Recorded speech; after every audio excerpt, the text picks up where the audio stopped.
بسم اللہ الرحمن الرحیم۔ آج کی اس ویڈیو میں بتایا جائے گا کہ عرفہ کے دن کا روزہ رکھنا جائز ہے کہ نہیں، اور اگر رکھا جائے تو کب رکھا جائے۔ عرفہ ماہ ذی الحجہ کی 9ویں تاریخ کو عرفہ کہتے ہیں، جس کی دین اسلام میں بہت اہمیت ہے، اور جس جگہ حجاج کرام وقوف کرتے ہیں اس جگہ کا نام بھی عرفہ ہے، اور اس سے عرفات بھی کہتے ہیں۔ اس سے عرفہ کہنے کی وجہ بعض اہل علم نے یہ بیان فرمائی ہے کہ زمین پر اترنے کے بعد حضرت آدم اور حوا علیہ السلام کی پہلی ملاقات اسی مقام پر ہوئی تھی، اور انہوں نے ایک دوسرے کو پہچانا تھا۔ دوسری وجہ یہ بیان کی گئی ہے کہ جب جبرائیل امین نے حضرت ابراہیم علیہ السلام کو حج کا طریقہ سکھایا اور میدان عرفات میں ان سے پوچھا کہ قد عرفتہ، کیا آپ نے جان لیا؟ تو انہوں نے جواب دیا کہ قد عرفتو، کہ میں نے جان لیا۔ تو پس اسی وجہ سے اس میدان کا نام عرفہ پڑ گیا، کیونکہ یہاں حضرت ابراہیم علیہ السلام کو حج کے رکن آدم کی معرفت حاصل ہوئی تھی۔ واضح بات یہ ہے کہ اس مقام کو عرفہ اس لیے کہتے ہیں کہ زمین کا یہ حصہ اپنے گرد و پیش کے مقابلے میں بلندی پر واقع ہے، اور اہل عرب کے ہاں بلندی پر واقع شے کو عرفہ کہتے ہیں۔ اسی سے قرآن مجید میں الاعراف آیا ہے، جو کہ جنت اور جہنم کے درمیان ایک بلند مقام کا نام ہے۔ 9 ذی الحجہ کا دن اس اعتبار سے بھی نہایت مبارک ہے کہ اس میں حج کا سب سے بڑا رکن وقوف عرفہ ادا ہوتا ہے، اور اس دن بے شمار لوگوں کی بخشش اور مغفرت کی جاتی ہے، مگر اللہ تعالیٰ نے اس دن کی برکات سے غیر حاجیوں کو بھی محروم نہیں فرمایا۔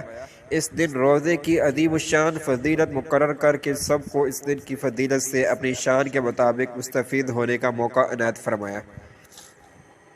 حضرت ابو ہریرہ رضی اللہ تعالیٰ عنہ سے روایت ہے کہ حضور اکرم صلی اللہ علیہ وسلم نے فرمایا کہ مجھے اللہ تعالیٰ سے امید ہے کہ عرفہ کے دن کا روزہ رکھنے سے 1 سال پہلے اور 1 سال بعد کے گناہ معاف فرما دے۔ حضرت ام فضل بنت حارث رضی اللہ تعالی عنہ کہتی ہے کہ ایک مرتبہ عرفہ کے روز میرے سامنے کچھ لوگ حضور اکرم صلی اللہ علیہ وسلم کے روزے کے بارے میں بحث کرنے لگے۔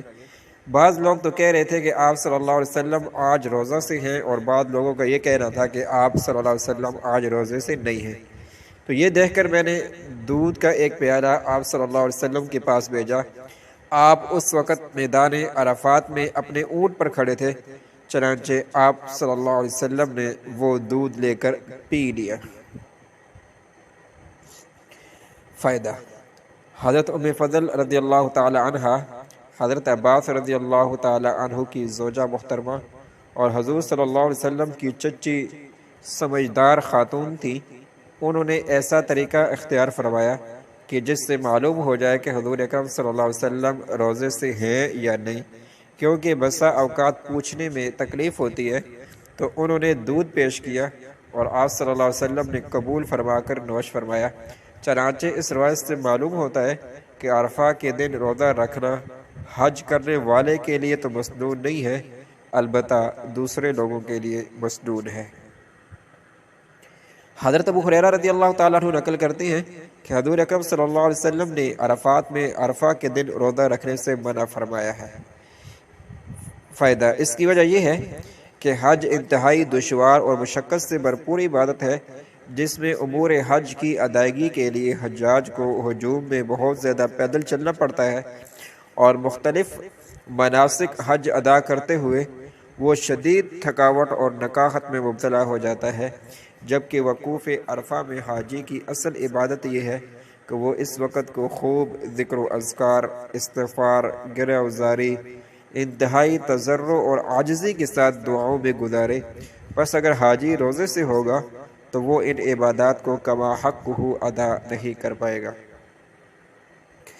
بعض اہل علم نے عرفہ کے دن حاجی کے لیے روزے کی کراہت کی ایک وجہ یہ بیان فرمائی ہے کہ یہ ان کے لیے عید کا دن ہے، اور عید کے دن روزہ رکھنا ممنوع ہے۔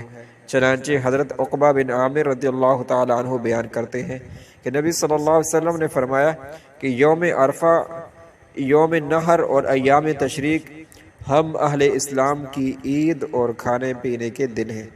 اب مسئلہ یہ ہے کہ عرفہ کے دن کا روزہ کب رکھا جائے؟ تو اس کا جواب یہ ہے کہ دنیا کے دیگر ممالک کے مسلمان یوم عرفہ کا روزہ سعودی عرب کی تاریخ کے حساب سے رکھنے کے پابند نہیں ہے۔ سعودی عرب کے مسلمان اس دن روزہ رکھیں جب ان کے یہاں 9 ذی الحجہ ہو، اور دوسرے ممالک کے مسلمان اس دن روزہ رکھیں جب ان کے یہاں 9 ذی الحجہ ہو۔ البتہ پاکستان اور وہ مشرقی ممالک جو سعودی عرب سے ایک تاریخ پیچھے ہوتے ہیں، وہاں کے مسلمانوں کے لیے بہتر ہے کہ وہ 8 اور 9 ذی الحجہ دونوں دن روزہ رکھا کریں، کیونکہ 10 ذی الحجہ کے ہر روزے کی فضیلت صحیح احادیث سے ثابت ہے، اور ان ممالک کے لوگوں کے لیے اس دن روزہ رکھنے میں کوئی ممانعت بھی نہیں ہے۔